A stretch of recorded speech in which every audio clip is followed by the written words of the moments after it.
Hi friends, இந்த வீடியோவில் replace all method எப்படி ஜேக்யூரில் யூஸ் பண்ணுறதுன்னு பார்க்கலாம்.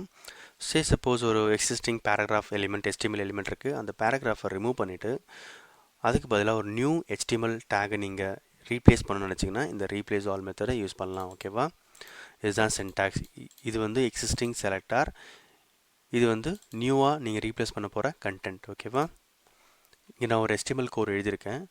இது எக்ஸ்பிளைன் பண்ணுறதுக்கப்புறம் அதுக்கப்புறம் உங்களுக்கு ஒரு லைவ் டெமோ காட்டுறேன். இங்கே பார்த்தீங்கன்னா ஒரு மொத்தம் 3 பேராகிராஃப் இருக்குது. ஓகேவா?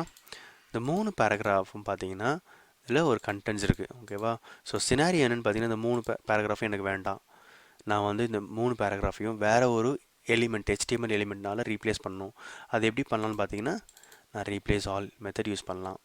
ஸோ இங்கே இந்த கோடோட மீனிங் என்னென்னா, இந்த நியூ H1 டேக், ஸோ இருக்கிற பேராகிராஃப் எல்லாம் ரிமூவ் பண்ணிவிட்டு அது எல்லாத்தையும் H1 டேகால் ரீப்ளேஸ் பண்ணு, அதுதான் இதனுடைய அர்த்தம். ஓகேவா? ஸோ இருக்கிற பேராகிராஃப் எல்லாத்தையும் ரிமூவ் பண்ணிவிட்டு இந்த இருக்கிற பேராகிராஃபை இந்த H1 டேகால் ரீப்ளேஸ் பண்ணு, அதுதான் இதனுடைய அர்த்தம். ஓகேவா? இப்போ நம்ம டெமோ பார்க்கலாம்.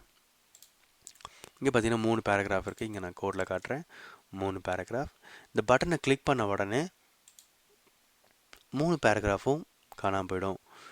அதுக்கு பதிலாக இங்கே H1 டேக் இருக்குது பாருங்கள், இது வந்து ரீப்ளேஸ் ஆகிடும். ஏன்னா நம்ம அது மாதிரி தான் கோடு எழுதியிருக்கோம். Replace all the paragraph with H1 டேக்னு சொல்லி நம்ம கொடுத்துருக்கோம் jQuery கோடில். ஸோ அதே மாதிரி தான் நடக்க போகுது. பார்க்கலாமா? கிளிக் பண்ண உடனே பாருங்கள் 3 பேராகிராஃப் ரிமூவ் ஆகிடுச்சு. இங்கே கோடில் பார்த்தீங்கன்னா பேராகிராஃப் இல்லை, ஏன்னா அதை நம்ம H1 டேக்கால் ரீப்ளேஸ் பண்ணிட்டோம். ஓகேவா?